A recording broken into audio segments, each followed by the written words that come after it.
Hello everyone, कैसे हो आप सभी। यूपीपीएससी एआई डिकोडर में आप सभी का स्वागत है। कल हमने पॉलिटी के कुछ क्वेश्चन सोल्व किए थे, जिसमें आज हम 2021 के कंप्लीट जो भी क्वेश्चन अभी रह गए हैं उन सबको यहाँ पे कंप्लीट कर लेंगे। और जहाँ मुझे लगेगा कि हाँ, इन क्वेश्चन में यहाँ पे नोट डाउन कराना जरूरी है, ये क्वेश्चन मैं नोट डाउन कराऊंगा उनका सोल्यूशन।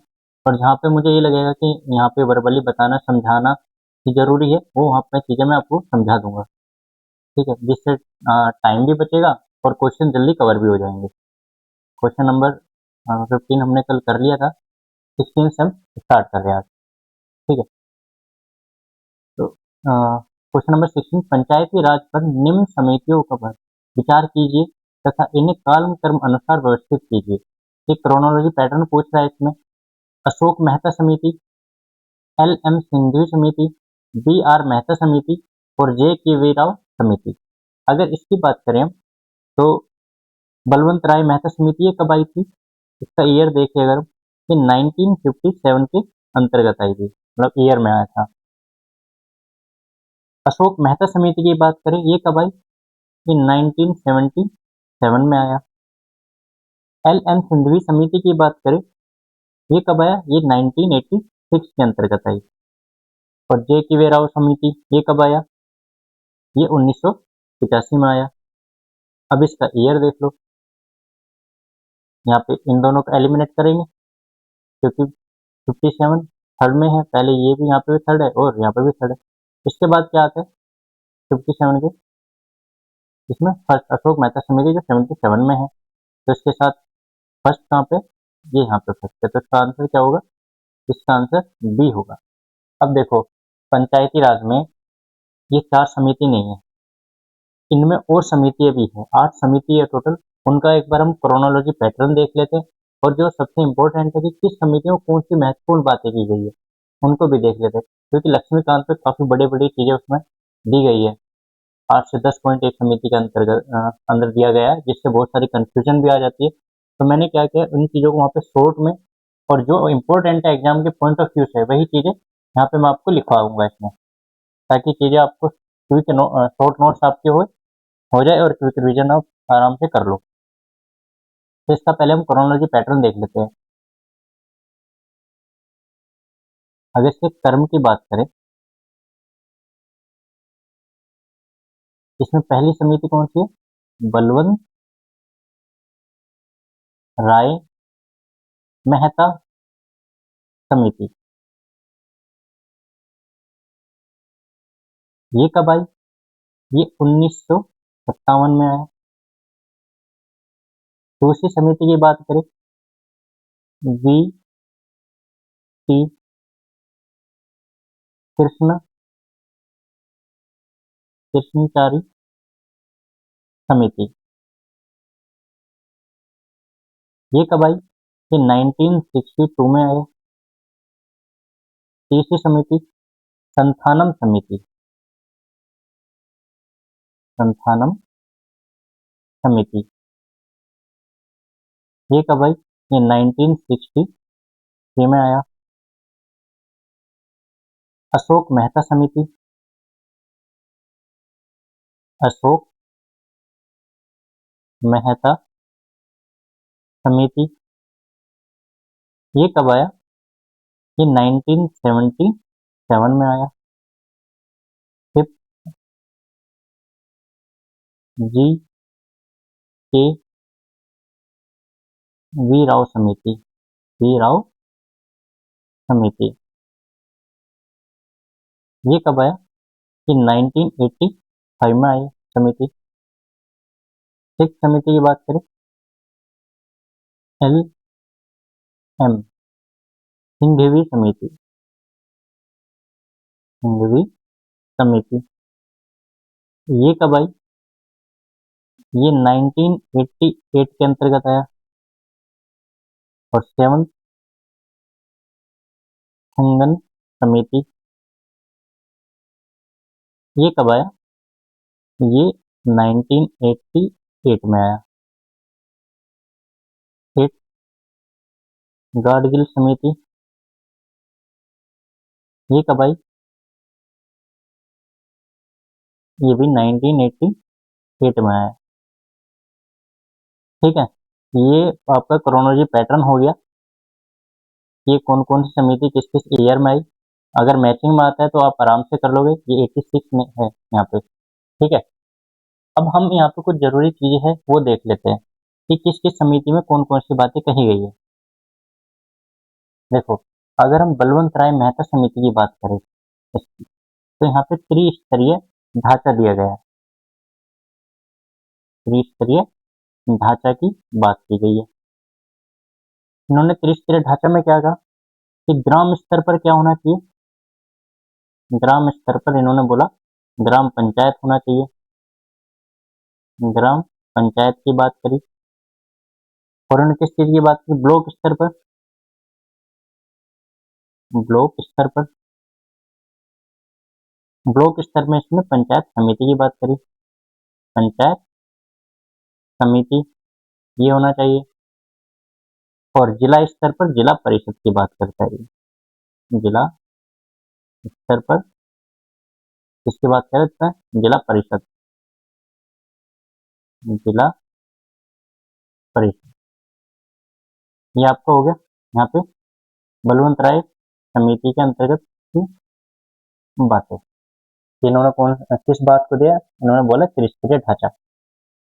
अगर हम त्रिस्तरीय ढांचा में इसकी बात करें तो कब लागू हुआ, कब लागू हुआ, तो ये 2 अक्टूबर 1959 में लागू हुआ। और कहाँ पे लागू किया इसको, राजस्थान के नागौर जिले में, नागौर जिला में। ठीक है, यहाँ पे क्या हुआ, यहाँ पे पहली बार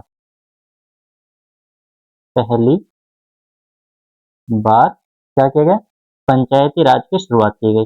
पंचायती राज की शुरुआत। ठीक है, इतना क्लियर है।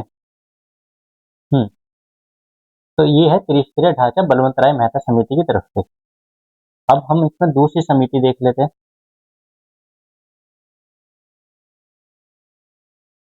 दूसरी समिति, नेक्स्ट स्लाइड लेते हैं। अगर दूसरी समिति की बात करें तो यहाँ पे एक समिति आएगी के संथानम समिति। के संथानम समिति। देखो, मैं यहाँ पे वे समितियां लिख रहा हूँ जिनकी सिफारिशें मानी गई है।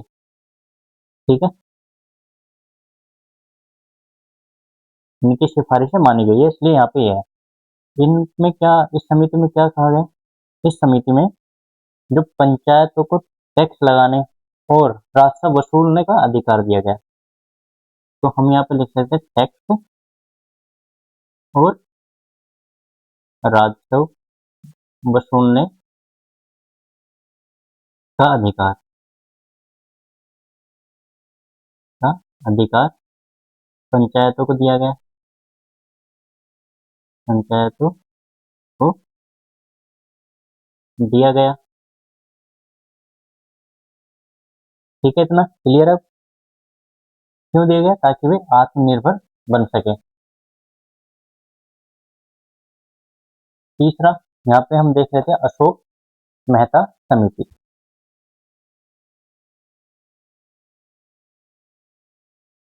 अशोक मेहता समिति,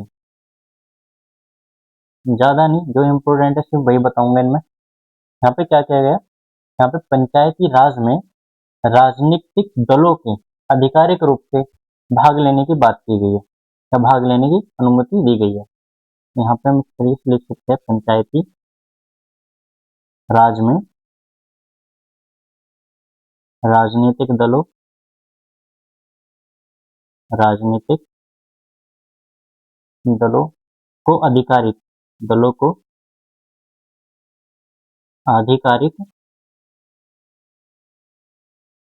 रूप से भाग लेने, आधिकारिक रूप से भाग लेने की बात की गई। भाग लेने की अनुमति। ठीक है। दूसरा इसमें क्या था, दूसरा इसमें अगर हम बात करें तो पंचायतों के जो चुनाव है वो नियमित समय पर कराना।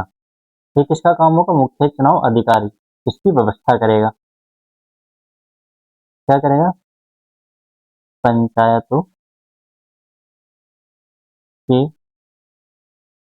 चुनाव नियमित नियमित समय पर नियमित समय पर कराने के लिए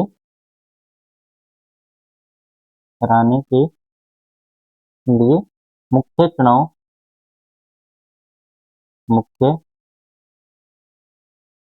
चुनाव अधिकारी की व्यवस्था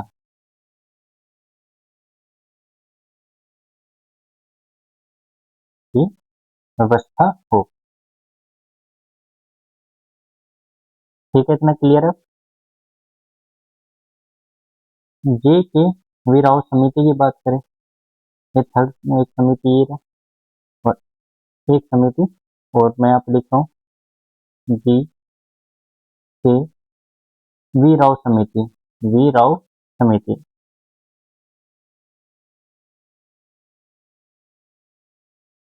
1985।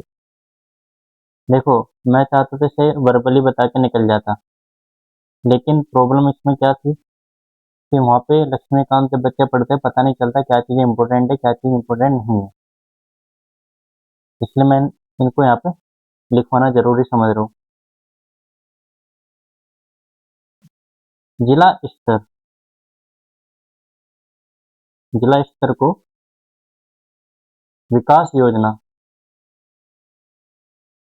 विकास योजना का मुख्य केंद्र बनाया गया। मुख्य केंद्र बनाया गया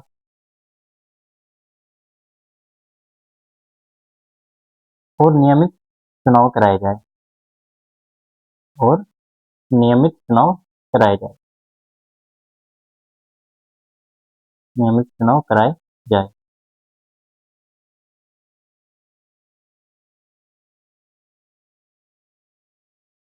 पांचवा, एल एम सिंघवी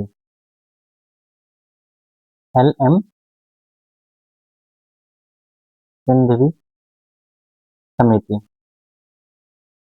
ये इम्पोर्टेंट है, यहाँ से क्वेश्चन आ भी जाते हैं। 1986 यहाँ पे क्या हुआ, यहाँ पे पंचायत को संवैधानिक दर्जा देने की बात की गई। किसकी बात की गई, इन्होंने बात की पंचायतों को संवैधानिक दर्जा देने की। पंचायत को संवैधानिक दर्जा देना। ये वह समय इनके अंतर्गत जो भी बातें कही गई है वे सभी मान ली गई है सरकार द्वारा। ठीक है, एक पॉइंट इसका ये है। दूसरा, ग्राम सभा बनाना, ग्राम सभा एक अनिवार्य संस्था, इसको बताया गया अनिवार्य संस्था। अब ठीक है, इतना क्लियर है। के संथान समिति ने क्या कहा, अशोक मेहता समिति ने क्या कहा, जे के वी राव समिति ने क्या कहा, एल एम सिंघवी समिति ने क्या कहा। अब इसमें दो समिति और है, उसमें भी 3-4 पॉइंट है जो इम्पोर्टेंट है, उसको देख लेते हैं। मैं इसको ना एक बार स्क्रीनशॉट ले लो, इसको रफ कर रहा हूँ।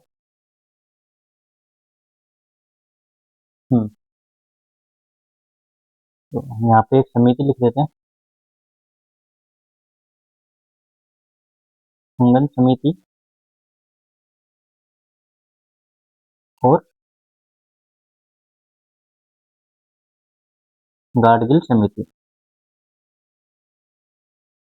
गाडगिल समिति, ये तो पता है कब आया, 1988 में आई है समितियाँ।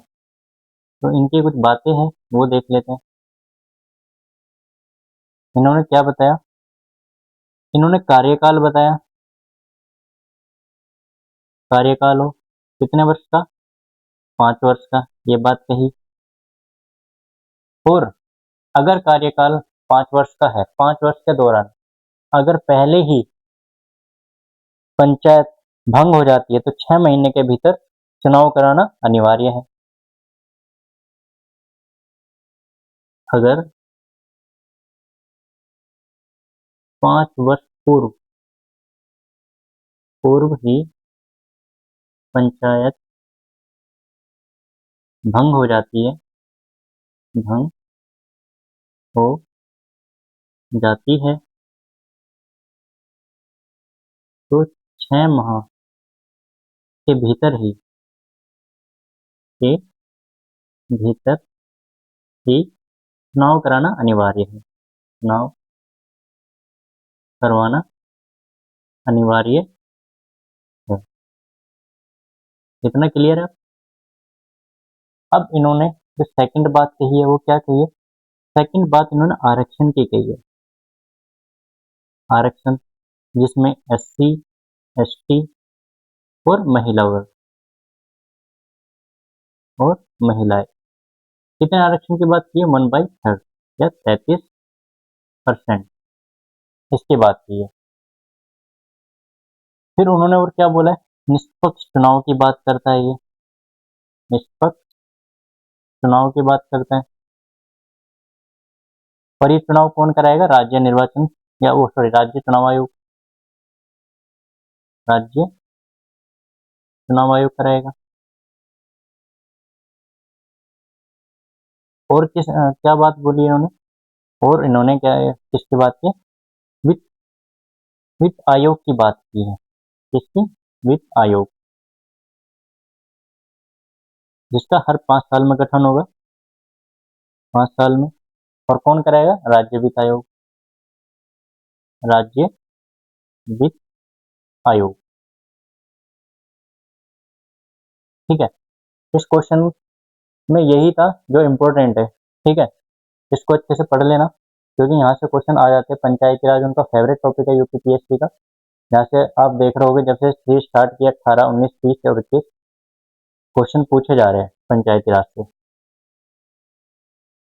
ठीक है, अब नेक्स्ट क्वेश्चन की तरफ चलते हैं। इतना क्लियर है ना?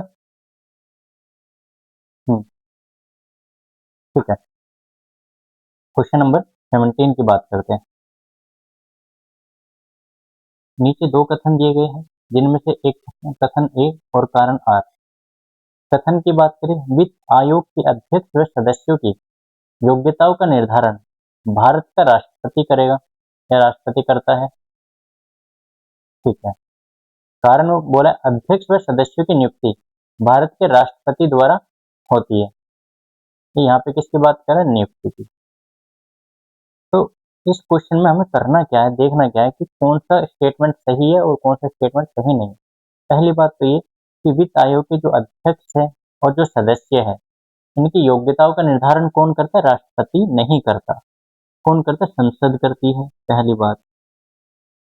ठीक है, दूसरा, अध्यक्ष व सदस्यों की नियुक्ति भारत के राष्ट्रपति द्वारा की जाती है। ये बिल्कुल सही स्टेटमेंट है, ये सही है। तो हम देखेंगे क्या, कथन ए तो गलत है, यहाँ पे सत्य की बात कर रहे हैं, यहाँ पे सत्य की बात कर रहे हैं, यहाँ पे सत्य की बात कर रहे हैं। और डी कथन ये रहा, ये यहाँ से शुरू है। ठीक है, डी, ए गलत है और आर सही है। तो इसका कौन सा होगा ऑप्शन? डी इसका सही आंसर होगा। इतना क्लियर है? देखो मैं इसमें बता देता हूँ, थोड़ा एक्सप्लेन कर देता हूँ चीजें।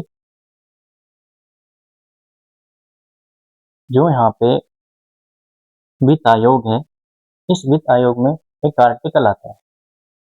यहाँ पे मैं आर्टिकल लिख रहा हूँ, अनुच्छेद 280+2, इसकी बात करते हैं हम।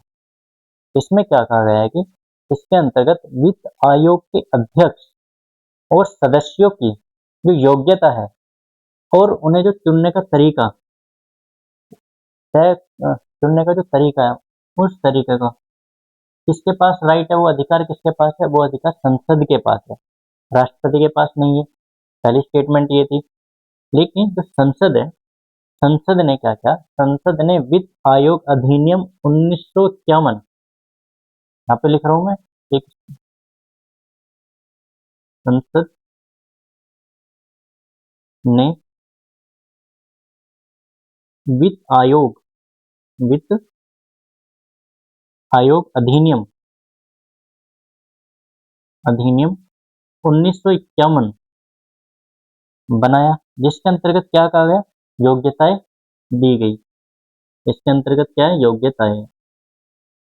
ठीक है, अब देखो इसमें कितने सदस्य होते हैं, एक अध्यक्ष होता है, ठीक है, और 4 अन्य सदस्य होते हैं, 4 अन्य सदस्य होते हैं। अब इनकी योग्यताओं का निर्धारण किसके अंतर्गत दिया गया है, वित्त आयोग अधिनियम 1951 के अंतर्गत, और किसने दिया, संसद ने दिया। तो अध्यक्ष के मामले में अगर बात करें तो क्या आना चाहिए, यहाँ पे अगर हम देखें तो ये अध्यक्ष सार्वजनिक मामलों का अनुभव होना चाहिए, इसको क्या होना चाहिए, इनको सार्वजनिक मामलों का एक्सपीरियंस, मामलों का अनुभव। ठीक है, अब हम अगर 4 सदस्यों की बात करें, इनका भी कहीं ना कहीं दिया गया होगा, तो इनमें से जो एक सदस्य है उसको क्या होना चाहिए, उसको हाई कोर्ट की जो जज है उसके जितना योग्य होना चाहिए। यहाँ पे लिख सकते हैं हम, हाई कोर्ट के जज या तो ये होने चाहिए या उनकी जितनी योग्यता होनी चाहिए, ठीक है, या उसके योग्य, या उसके योग्य होने चाहिए।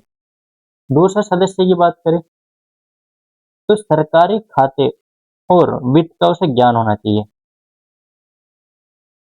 सरकारी खाते की नॉलेज होनी चाहिए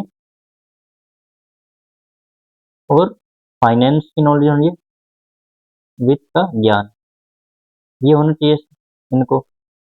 तीसरे सदस्य की बात करें, मतलब एक सदस्य और होना चाहिए, तो उसमें वित्तीय मामलों और जो प्रशासन का अनुभव होना चाहिए, वित्तीय मामले और प्रशासन का अनुभव, और प्रशासन का अनुभव होना चाहिए, का अनुभव। और चौथा सदस्य, ये अर्थशास्त्र का विशेष ज्ञान उनको होना चाहिए, मतलब इकोनॉमिस्ट हो, डॉक्टर हो, जैसे हमारे डॉक्टर मनमोहन सिंह थे, तो इन्हें अर्थशास्त्र की समझ होनी चाहिए, अर्थशास्त्र का विशेष ज्ञान होना चाहिए, का विशेष ज्ञान। ठीक है, ये कुछ बातें थी इसमें जो इम्पोर्टेंट थी। अब ये समझ में आया कि कथन ये गलत क्यों था, और इनकी जो नियुक्ति करता है वो कौन करता है, राष्ट्रपति करता है। और ये किस आर्टिकल के अंतर्गत आएगा, ये 280 एक के सब क्लोज एक के अंतर्गत आएगा। ठीक है, इतना क्लियर है। नेक्स्ट चले, नीचे दिए गए तथ्यों पर ध्यान दीजिए। भारत के प्रथम निर्वाचन आयुक्त सुकुमार सेन थे, और भारत की पहली महिला मुख्य निर्वाचन आयुक्त रमा देवी थी। अब देखो इन्होंने पूछा हुआ है कि निर्वाचन आयुक्त से कौन थे, तो देखो यहाँ पे मैंने चीजें लिखी हुई है। सुकुमार सेन जो प्रथम मुख्य निर्वाचन आयुक्त थे, और जो प्रथम महिला थी जो कार्यवाहक रूप में उन्होंने मुख्य निर्वाचन आयुक्त की भूमिका निभाई, वो वी.एस. रमा देवी थी। और जो सबसे चर्चित मुख्य निर्वाचन आयुक्त है ये टी.एन. सेंसन है, और वर्तमान में कौन है, ज्ञानेश कुमार। इन्हें को याद रखना, ये इंपॉर्टेंट है। तो इसका तो कौन सा आंसर होगा वो मैंने पहले ही आप लोगों को बता दिया। ठीक है, नेक्स्ट क्वेश्चन देखें। निम्नलिखित में से भारतीय संविधान का कौन सा अनुच्छेद आकस्मिक निधि से संबंधित है। देखो ये इमरजेंसी फंड है, इमरजेंसी फंड की बात कर रहे हैं।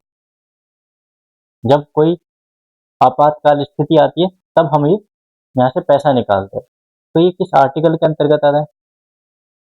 तो अगर हम इस आकस्मिक निधि की बात करें तो ये आता है 267 के अंतर्गत,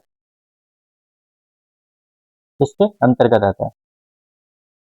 लेकिन अगर मैं यहाँ पे बाकी आर्टिकल्स की बात करूं तो 265, 267, 266, 268 के अंतर्गत कौन कौन सी बातें की गई है, तो मैं यहाँ पे आपको बता देता हूँ।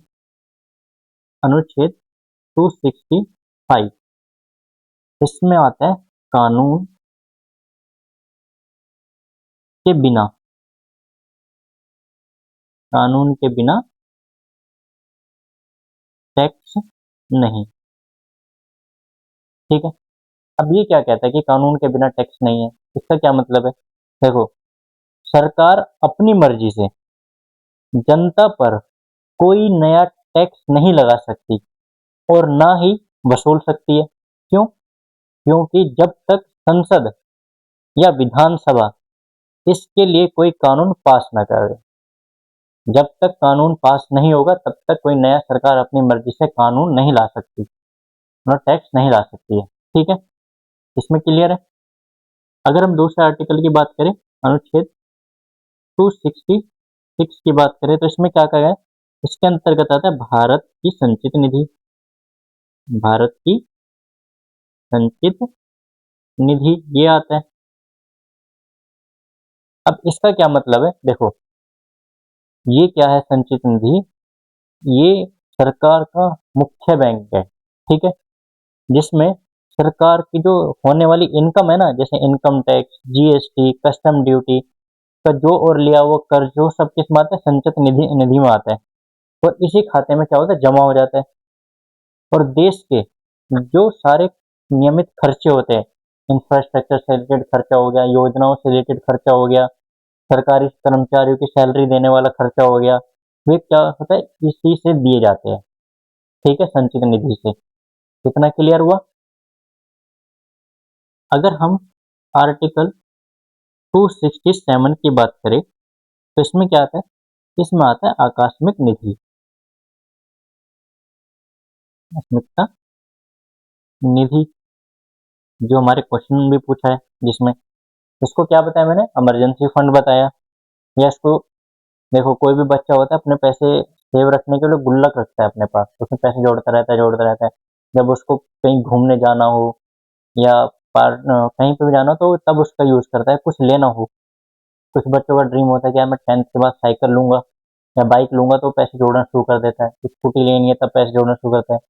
और तब उसको लगता है कि हाँ वो टाइम आ गया है अब लेना चाहिए, तो वो गुल्लक से पैसे निकाल लेता है।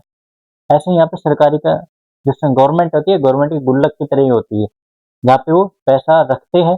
और जब कोई महामारी, भूकंप, जैसे कोविड-19 आया था, इस कोविड-19 से निपटने के लिए यहाँ से ही पैसा लिया गया। और जब ये पैसा लिया जाता है ना, तो संसद से अग्रिम अनुमति नहीं ली जाती, मतलब पहले ही संसद की अनुमति नहीं ली जाती, पैसा इस्तेमाल कर लेते हैं। बाद में संसद को बताते हैं कि हमने इतना पैसा लिया और इतना पैसा यहाँ यहाँ खर्च हुआ है। ठीक है, इतना क्लियर है?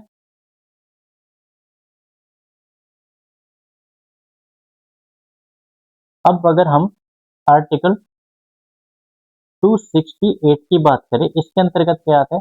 इसके अंतर्गत आता है केंद्र द्वारा लगाए जाने वाले, लगाए जाने वाले, लेकिन लेकिन राज्यों द्वारा, लेकिन राज्यों द्वारा वसूले वसूलना और रखे जाने वाले कर, और रखे जाने वाले कर, जाने वाले कर। अब ये क्या है? देखो, ये भी समझ में नहीं आया होगा, इसको बताते हैं। देखो, कुछ टैक्स ऐसे होते हैं जिन्हें लगाने का नियम केंद्र सरकार बनाती है। ठीक है, लेकिन उन्हें वसूलने और अपने पास रखने का काम कौन करता है? राज्य सरकारें करती है। और इस पैसे को केंद्र सरकार अपने पास नहीं रखती, बल्कि यह सीधा राज्य में जो काम होता है राज्यों के पास जाता है ये पैसा। ठीक है, जैसे मान लो, इसमें एग्जाम्पल स्टैम्प ड्यूटी ले लो। स्टैम्प ड्यूटी, ये ले लो, इसको यहाँ पे ऐड कर सकते हो। और दूसरा जो औषधि या प्रसाधन सामग्रियों पर लगने वाला उत्पाद शुल्क, ये यहाँ पे ऐड कर सकते हो, उत्पाद शुल्क। ठीक है, ये सब वे है जो केंद्र सरकार तो लगाती है, लेकिन इनका पैसा किनके पास रहता है? राज्य सरकार के पास रहता है। देखो, जीएसटी आने के बाद इसमें कुछ बदलाव तो हुए, लेकिन जो मूल ढांचा है, जो बुनियादी स्ट्रक्चर है, वो यही है सेम। ठीक है, उसमें कोई बदलाव नहीं हुआ है। अब इतना समझ में आया। क्वेश्चन नंबर 19 कि बाकी ऑप्शन क्या क्या कह रहे हैं और ऑप्शन सी इसका सही आंसर कौन सा है। आगे चले। भारतीय संविधान के अंतर्गत निम्नलिखित में से कौन सा मौलिक कर्तव्य नहीं है? ये इसकी बात कर रहे हैं, इनमें से कौन सा मौलिक कर्तव्य नहीं है। अगर हम यहाँ देखें ऑप्शन ए, आम चुनाव में मतदान, इसकी बात करें तो ये क्या कहता है? इसका मतलब ये है आम चुनाव के मतदान में यहाँ पे कि ये हमारा कोई मौलिक कर्तव्य नहीं है, ये हमारा कानूनी अधिकार है। ये क्या है? हमारा कानूनी अधिकार है, कानूनी अधिकार वोट डालने का। ठीक है, कितना क्लियर है? और ये जो यहाँ पे आम चुनाव में मतदान का ये जो मौलिक कर्तव्य में इसको शामिल करने की बात की गई थी, जो स्वर्ण सिंह समिति थी, स्वर्ण सिंह समिति के द्वारा ये सुझाव दिया गया था कि मतदाता और फिर मतदान को मौलिक कर्तव्य बनाया जाए, लेकिन सरकार ने इसको मना कर दिया कि नहीं, ऐसा नहीं होगा। ठीक है, बाकी जो बी, सी और डी, वैज्ञानिक दृष्टिकोण की भावना का विकास करना, सार्वजनिक संपत्ति की सुरक्षा करना, संविधान का पालन तथा इसके आदर्शों का सम्मान करना, ये सभी सही है। देखते हैं कैसे। जो वैज्ञानिक दृष्टि की भावना का विकास, ये किस आर्टिकल के अंतर्गत आता है? ये आर्टिकल, ये अनुच्छेद 51A सब क्लोज एच के अंतर्गत आता है ये बातें। इसमें क्या है? इसका मतलब तो ये कि जो बच्चे होते हैं, उन बच्चों को अंधविश्वासों से दूर रखकर वैज्ञानिक दृष्टिकोण अपनाने की बात करना, तार्किक समझ देना, इस तरीके से इसमें बात की गई है। अगर हम सार्वजनिक संपत्ति की सुरक्षा की बात करें इसमें, तो ये किस आर्टिकल के अंतर्गत आता है? ये अनुच्छेद 51A क्लोज सब क्लोज आई के अंतर्गत आता है। इसमें क्या है?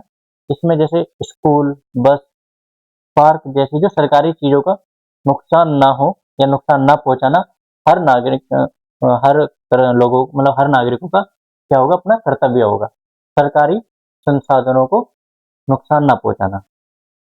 ठीक है, इतना क्लियर है। अब इसमें क्या है? संविधान का पालन तथा इसके आदर्शों का सम्मान करना। अगर इसकी बात करें तो ये अनुच्छेद 51A सब क्लोज ए के अंतर्गत आता है, जहाँ पे क्या बात की गई है कि हम लोगों को उनका मौलिक कर्तव्य है कि वो अपने राष्ट्रीय ध्वज, तिरंगा और राष्ट्रगान का सम्मान करें। ठीक है, ये बात की गई है। यहाँ पे मैं लिख भी सकता हूँ कि राष्ट्रीय ध्वज और राष्ट्रगान का सम्मान की बात करता है, ये राष्ट्रगान का सम्मान, ये बात करते हैं। अगर हम यहाँ पे मौलिक कर्तव्य की बात करें थोड़ा सा, तो मौलिक कर्तव्य ये कहाँ से लिए गए? तो ये हम अगर बात करें मौलिक कर्तव्य रूस से लिए गए हैं। ठीक है,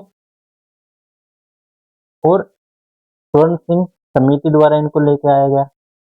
42वें संविधान संशोधन द्वारा ये जोड़ा गया भाग 4A, और पहले इसमें मूल 10 मौलिक कर्तव्य थी, एक मौलिक कर्तव्य बाद में जोड़ा गया जो 86वां संविधान संशोधन द्वारा था, जिसमें बच्चों की शिक्षा से संबंधित है। ठीक है, कितना क्लियर हुआ? अब हम आगे क्वेश्चन की तरफ चलते हैं।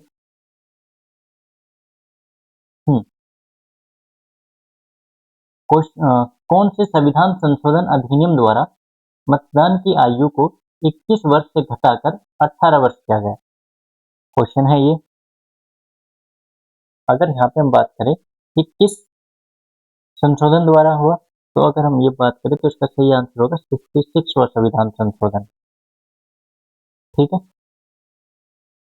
बाकी जो तीन संशोधन और है, 66वां संविधान संशोधन, 62वां संविधान संशोधन, 63वां संविधान संशोधन, इनको भी एक बार हम देख लेते हैं। अगर 66वां संविधान संशोधन की बात करें तो ये कब आया? ये हमारा 1990 में आया। और 61वां संविधान संशोधन की बात करें तो ये हमारा 1988 में आया। ठीक है, अगर 63वां संविधान संशोधन की बात करें तो ये हमारा 1989 में आया। और 62वां संविधान संशोधन ये भी हमारा 1989 में ही आया। ठीक है, इनकी ईयर याद रखना, अगर क्रोनोलॉजी पैटर्न में आए तो ये देख लेना मैचिंग में आए तो उस हिसाब से। फिर इसमें क्या क्या बात की गई है अगर हम देखें, 66 का तो पता चल गया, इसका सही आंसर है कि 21 वर्ष से घटा करके 18 वर्ष कर दी गई है। अगर यहाँ पे हम 66वां संविधान संशोधन देखें तो यहाँ पे भूमि सुधार आता है, भूमि सुधार, जो किस में डाल दिया गया? 9वीं अनुसूची में। हम कह सकते हैं कि 66वें संविधान संशोधन द्वारा भूमि सुधार को 9वीं अनुसूची में जोड़ ऐड कर दिया गया। ठीक है, अब हमें देखना है 62वां संविधान संशोधन। यहाँ पे क्या किया? यहाँ पे एससी एसटी के लिए जो आरक्षण था वो 10 वर्ष विधानसभा ने क्या किया, 10 साल के लिए बढ़ा दिया गया था। एक मिनट,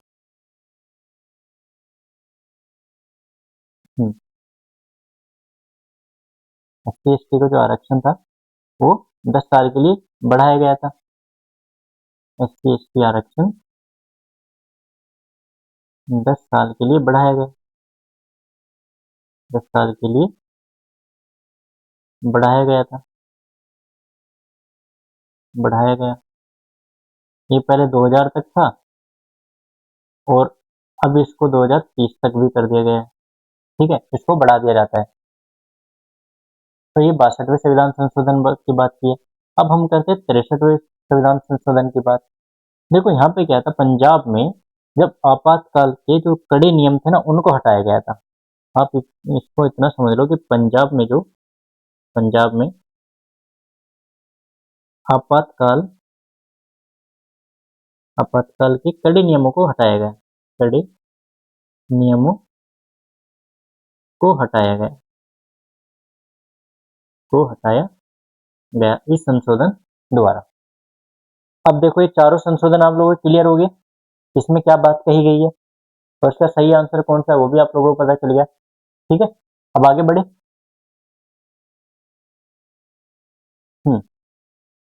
नीचे दो कथन दिए गए, कथन एक और कारण।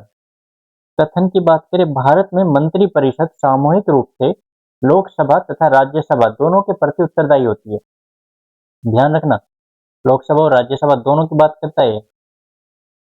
ठीक है, कारण वो कह रहा है लोकसभा और राज्यसभा दोनों के सदस्य संघीय सरकार में मंत्री बनने के पात्र रखते हैं, योग्यता रखते हैं, इनके पास योग्यता है। ठीक है, अगर हम यहाँ पे देखें इस क्वेश्चन को तो यहाँ पे एक बात की गई है कि भारत में मंत्री परिषद सामूहिक रूप से लोकसभा तथा राज्यसभा दोनों के प्रति उत्तरदायी होती है। नहीं, दोनों के प्रति उत्तरदायी नहीं होती। यहाँ पे राज्यसभा गलत है। ये हमेशा किसके प्रति उत्तरदायी होती है? लोकसभा के, क्योंकि लोकसभा लोगों द्वारा चुनी गई है और वहां पे जब लोकसभा में अविश्वास प्रस्ताव पारित नहीं हो पाता तो पूरी सरकार को क्या देना पड़ता है? पूरे सभी मंत्रियों को इस्तीफा देना पड़ जाता है। ठीक है, तो वहां पे लोकसभा की बात करते हैं सिर्फ। राज्यसभा में क्या होता है? राज्यसभा तो हर 6 साल के लिए गठित होती है और हर 2 साल बाद सदस्य उसके कुछ चेंज होते रहते हैं, 2/3 सदस्य। ठीक है, अगर हम कारण की बात करें, लोकसभा और राज्यसभा दोनों के सदस्य संघीय सरकार में मंत्री बनने के पात्र हैं। हाँ, ये बिल्कुल सही है, ये योग्य है। तो इसमें इसका सही आंसर क्या होगा? ये तो गलत है, इसका सही आंसर डी होगा। ठीक है, इतना क्लियर है? नेक्स्ट क्वेश्चन देखिए। भारतीय संसद की लोक लेखा समिति समीक्षा करती है नियंत्रक और मालेका परीक्षक के प्रतिवेदन की, भारत की संचित निधि के, भारत के लोकलेखा की, भारत की आकस्मिकता निधि की। अब ये किसकी समीक्षा करती है वो देखना जरूरी है। देखो, अगर हम यहाँ पे बात करें तो जो हमारी लोक लेखा समिति है ना, वो किसकी समीक्षा करती है? वो कैग की रिपोर्ट की समीक्षा करती है। इसका सही आंसर ए होगा। ठीक है।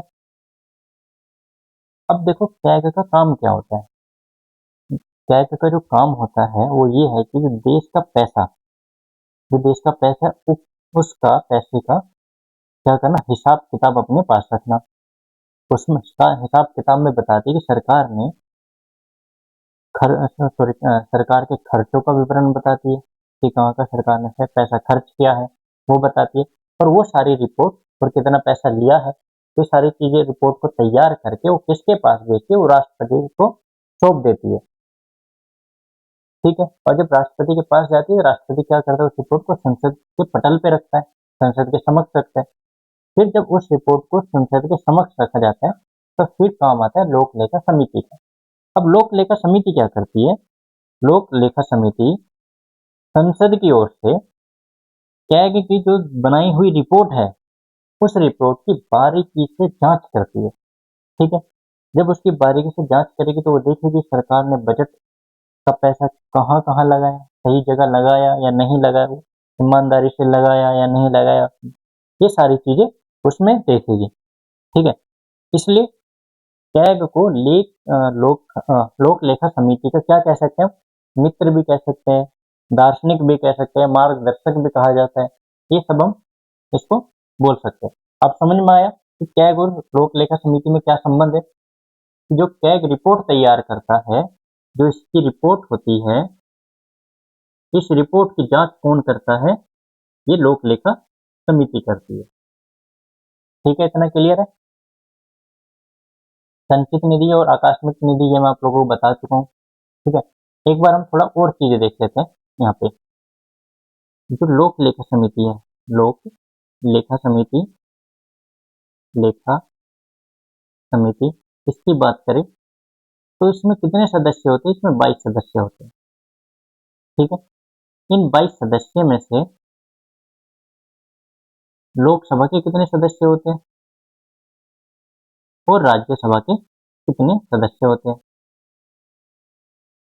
अगर लोकसभा की बात करें तो 15 सदस्य होते हैं और राज्यसभा की बात करें तो 7 सदस्य होते हैं। और इसका लोक लेखा समिति का जो अध्यक्ष होता है वो कौन होता है? इनकी अगर अध्यक्ष की बात करें तो विपक्ष का सांसद होता है, विपक्ष का सांसद होगा, तभी तो रिपोर्ट में निष्पक्ष जांच होगी। ठीक है। अगर सीजीआई की बात करें एक तरफ हम, कैग, कैग क्या एक संवैधानिक पद है। ठीक है, इतना क्लियर है? संवैधानिक पद है। तो इसके अंतर्गत एक मुख्य व्यक्ति की बात होती है, एक मुख्य व्यक्ति की बात होती है, मुख्य व्यक्ति, इसकी बात करेंगे। और इसका जो कार्यकाल होता है या तो 6 वर्ष या 65 वर्ष, जो 65 वर्ष आयु जो पूरी कर चुका हो, ठीक है, वो होगा। और वर्तमान में ये तो इसका कार्यकाल है, कार्यकाल। अगर हम देखें वर्तमान में कैग कौन है, तो वे है श्री के संजय मूर्ति, श्री के संजय मूर्ति, ये है। ठीक है। अब इतना क्लियर हुआ कि लोक लेखा समिति में कितने सदस्य और उनके अध्यक्ष कौन होते हैं। ठीक है। आगे चले नेक्स्ट क्वेश्चन पे। ये समझ में आ गया होगा आप लोगों को। हम्म प्रश्न number 24, question number 24। Uttar Pradesh के राज्य लोक सेवा आयोग के कार्यों का विस्तार किया जा सकता है प्रधानमंत्री द्वारा, केंद्रीय कार्मिक लोक शिकायत तथा पेंशन मंत्रालय द्वारा, राष्ट्रपति द्वारा, या उत्तर प्रदेश विधानमंडल द्वारा। देखो, यहाँ पे यूपीपीएससी की बात कर रहे हैं। ठीक है। प्रश्न पूछ रहा है कार्यों का विस्तार, तो हम इसका क्या रखेंगे? आंसर डी रखेंगे, उत्तर प्रदेश। क्यों रखेंगे? क्योंकि जो आर्टिकल 321 है, अनुच्छेद 321 है, इसके अंतर्गत क्या बात कही गई है? इसके अंतर्गत बोला गया है कि संसद या विधानमंडल या विधानमंडल कानून बनाकर क्या करेगी? अपने राज्य के लोक सेवा आयोग लोक सेवा आयोग के कार्यों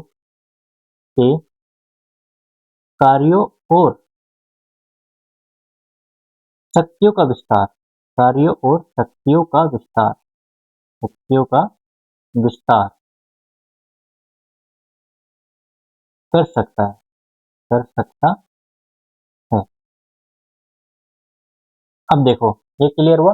यहाँ पे बोल दिया आर्टिकल 321 में कि संसद और विधानमंडल अपने लोक सेवा आयोग के कार्यों और शक्तियों का विस्तार कर सकता है। ठीक है, अब इतना क्लियर है। नेक्स्ट क्वेश्चन देखिए अब। क्वेश्चन नंबर 25, इसकी बात करते हैं। उत्तर प्रदेश जनसंख्या नियंत्रण, स्थिरीकरण और कल्याण विधेयक 2021 के संदर्भ में कौन सा कथन सही है? इस विधेयक का उद्देश्य 2026 तक जन्म दर को 2.1 प्रति हजार जनसंख्या तक कम करना है। दूसरा, वर्तमान में राज्य में प्रजनन दर 2.7 प्रति हजार है। ये करंट अफेयर का क्वेश्चन है, पॉलिटी से जुड़ा हुआ है। ठीक है, इसको देखते हैं। अगर यहाँ पे हम बात करें तो यहाँ पे दोनों ऑप्शन सही है, ऑप्शन ए भी सही है और ऑप्शन बी भी सही है। इसका आंसर क्या होगा? सी होगा। ठीक है, लेकिन कुछ बातें और देख लेते हैं हम इसमें।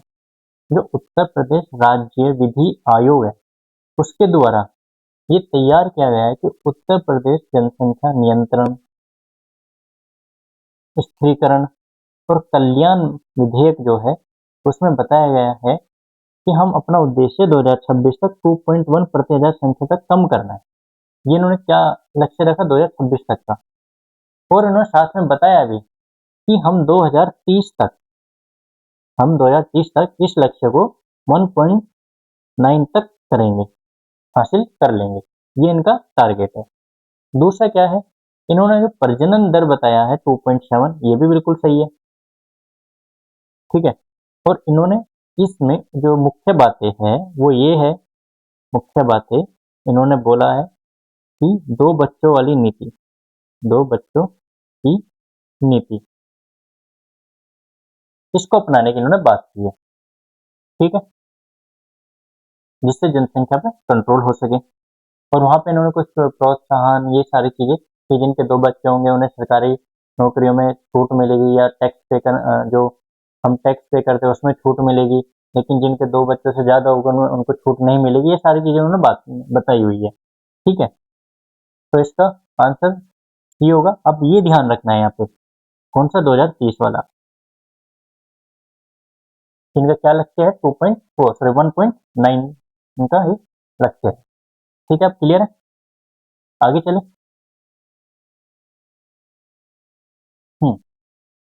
यहाँ पे बात करते हैं सिविल सेवाओं में सुधार हेतु पीसी होता समिति का गठन किस वर्ष किया गया? देखो ये क्वेश्चन कह रहा है जो सिविल सर्विस है उस सिविल सर्विस में क्या क्या सुधार होने हैं और उस सुधार से संबंधित किन किन समितियों का गठन हुआ और किस वर्ष गठन हुआ।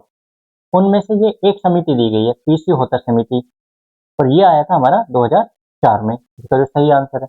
लेकिन हमें इस क्वेश्चन में करना क्या है, हमें यहाँ पे ये देखना है कि और कौन कौन सी समिति है जो सिविल सेवा के सुधार से संबंधित है, और किस किस वर्ष आई उसका क्रोनोलॉजी पैटर्न देखना है, और किस किस समिति ने क्या क्या बातें कही वो चीजें यहाँ पे देख लेते हैं। ठीक है, तो इसको मैं यहाँ पे थोड़ा नोट डाउन करा देता हूँ चीजें जो जरूरी है। देखो यहाँ पे लिख लेते हैं सिविल सर्विस सुधार से संबंधित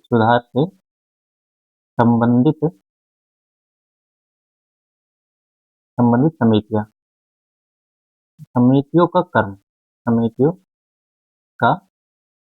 कर। ठीक है। अब मैं यहाँ पे एक एक समिति लिखूंगा और उनके सामने उनके काम क्या है, किसने क्या सुझाव दिया, वो यहाँ पे लिख दूंगा। ठीक है। पहली समिति की अगर हम बात करें, फर्स्ट समिति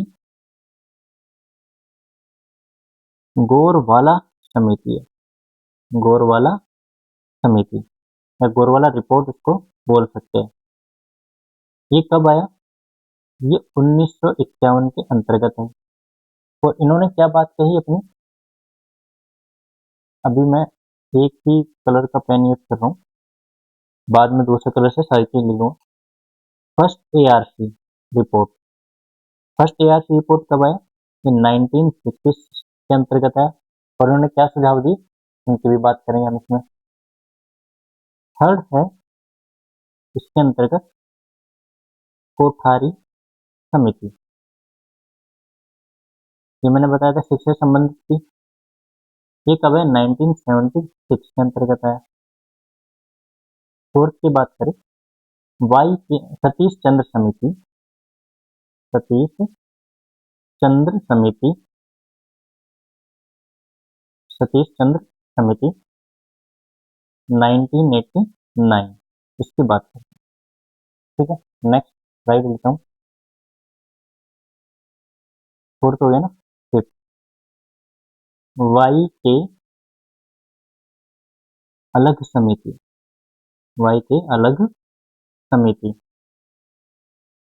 ये कब आई? ये 2001 में आया। ठीक है। सिक्स की बात करें, पीसी होता समिति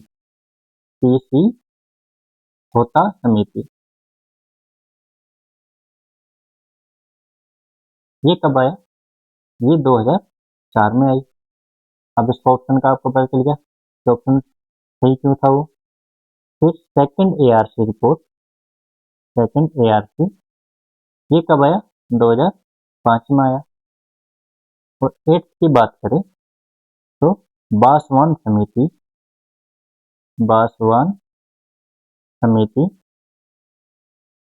ये कब आई? ये 2015 में आया। ठीक है। अब इनकी हम मुख्य बातें लिख लेते हैं, क्या क्या इसके अंतर्गत मुख्य बातें कही गई है। देखो, गोरवाला रिपोर्ट है, इन्होंने क्या किया, निष्पक्ष भर्ती और ट्रेनिंग की बात की। निष्पक्ष भर्ती और ट्रेनिंग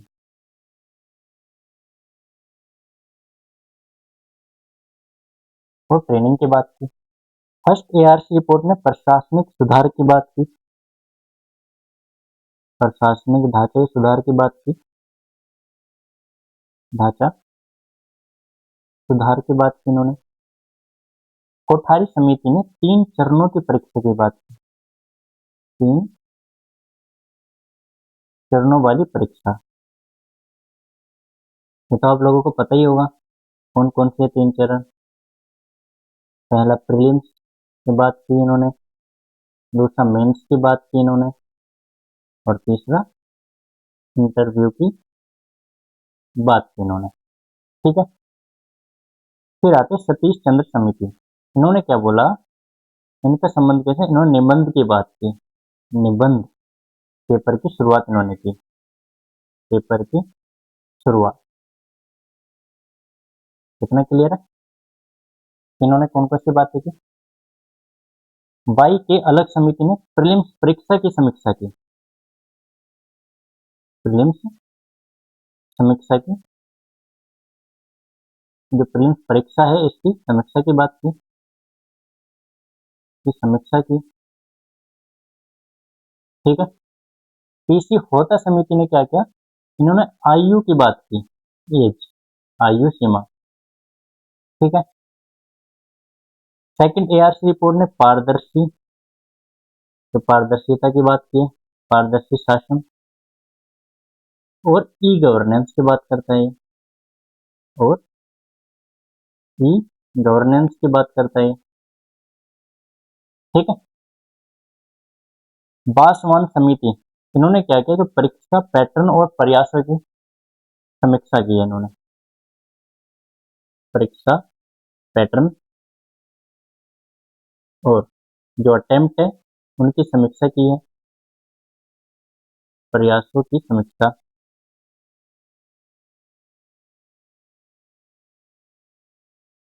ठीक है।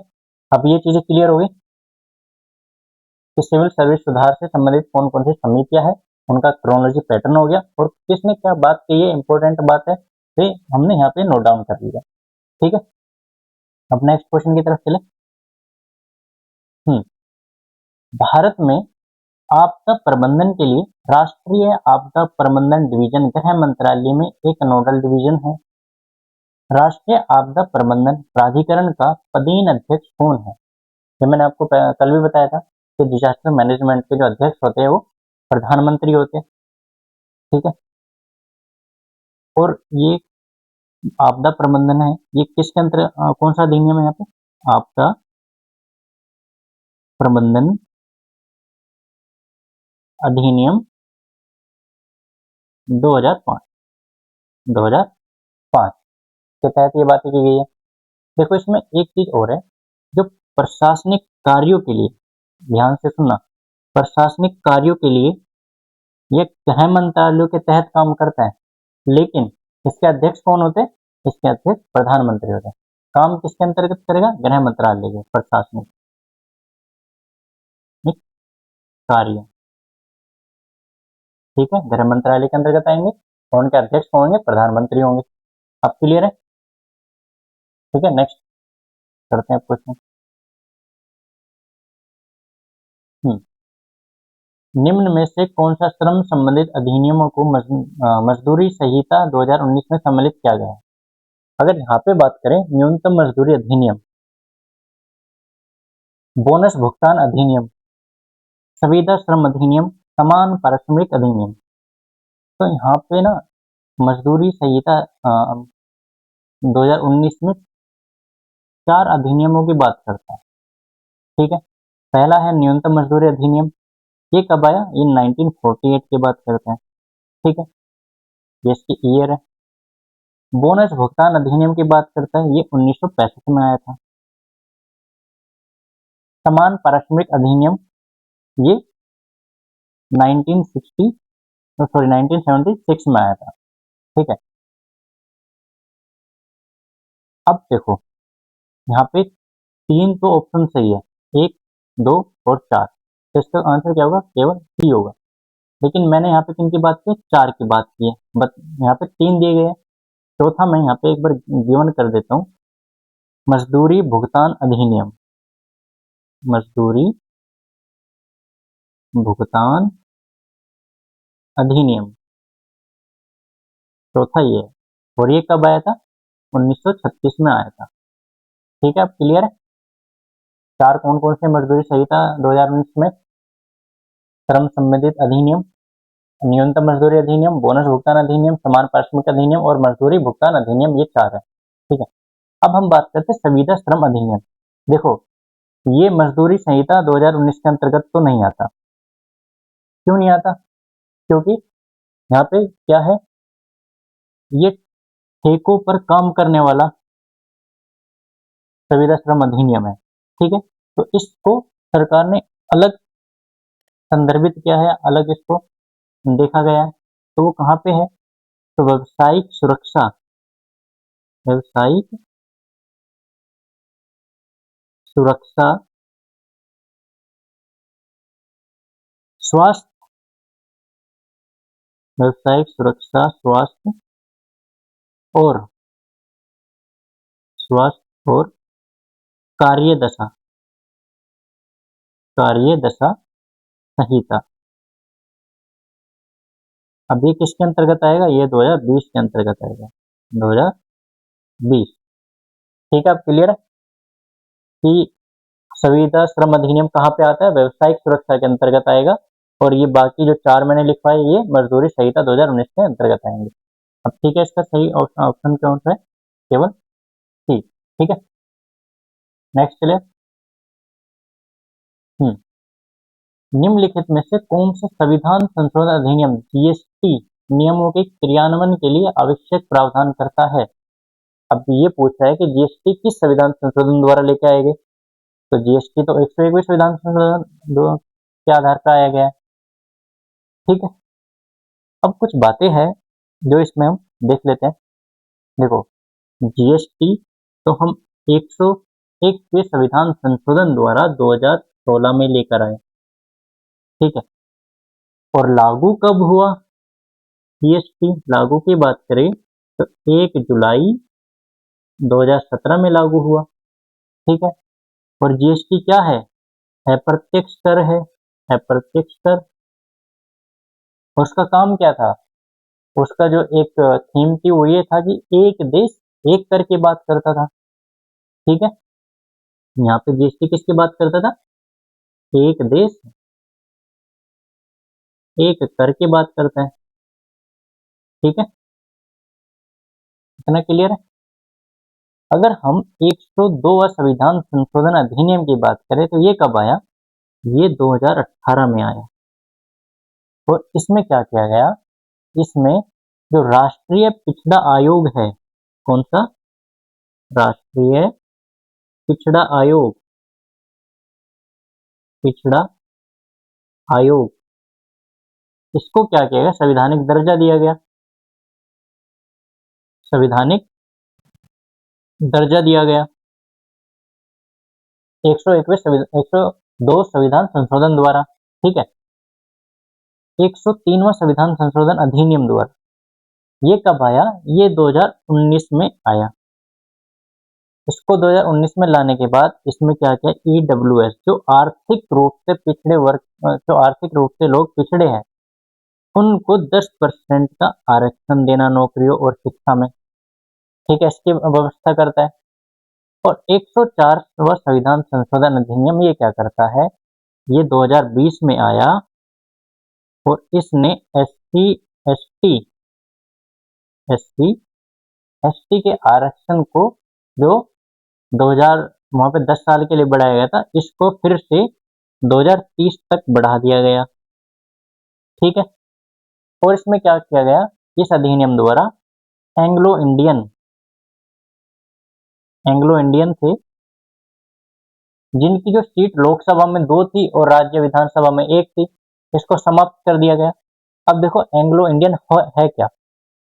अब आप लोगों ने हिस्ट्री पढ़ी होगी, हिस्ट्री में जो एक वॉइस नहीं, जब कंपनी आई थी, आना शुरू हुआ था, ईस्ट इंडिया कंपनी आना शुरू हुआ था, वहां पे एक मैं अभी नाम रिकॉल नहीं कर पा रहा हूँ, उन्होंने एक व्यवस्था की थी कि वहां पे भारतीय महिलाओं से शादी करने के लिए। ठीक है, और जब यहाँ से अंग्रेज जा चुके तो जिन महिलाओं से शादी की थी उन महिलाओं के बच्चे तो यहीं थे।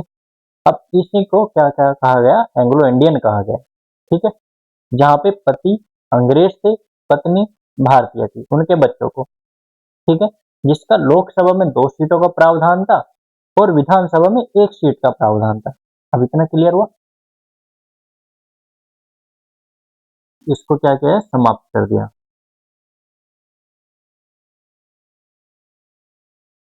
हम्म तो ये 29 क्वेश्चन थे 2021 की सीरीज में। ठीक है, जिनको हमने अच्छे से देख लिया है। अब पैटर्न यही रहेगा, जो क्वेश्चंस लगेंगे हमें कि इनको एक्सप्लेन करना है, उनको एक्सप्लेन करेंगे अच्छे से, और जिनको लगेगा कि इनका कीवर्ड्स इंपॉर्टेंट है, उनको कीवर्ड्स लिखेंगे, ताकि ज़्यादा से ज़्यादा क्वेश्चन कर पाए और जो हमारा टारगेट है उसको अचीव कर ले। क्योंकि 6 दिसंबर को एग्जाम है। और देखो, जिन बच्चों को फिर इसका पीडीएफ चाहिए वो डिस्क्रिप्शन में जा करके टेलीग्राम चैनल के लिंक को फॉलो कर ले और वहाँ से सारे नोट्स उनको मिल जाएंगे। इनका जो मैंने क्वेश्चन यहाँ पे कराया, प्रॉपर नोट्स मैं आपको वहाँ पे हैंड रिटन नोट्स है जो आपको मिल जाएंगे वहाँ पे। ठीक है, कल 2022 के क्वेश्चन सोल्व करेंगे और इसी पैटर्न पे करेंगे जो पैटर्न चलता आ रहा है। हम क्वेश्चन में किस तरीके से काम करते हैं, फैक्ट, कॉन्सेप्ट, डायनेमिक अप्रोच और ऑप्शन रिलेशन, इन 4 प्रिंसिपल पे वर्क कर रहे हैं। और ये आपको क्वेश्चन सोल्व करते टाइम भी समझ में आ रहा होगा कि चीजें कैसे हम सोल्व करते चल रहे हैं। ठीक है, तो आज के लिए क्लास इतने ही। अब कल हम 2022 की सीरीज करते हैं। ठीक है, थैंक यू।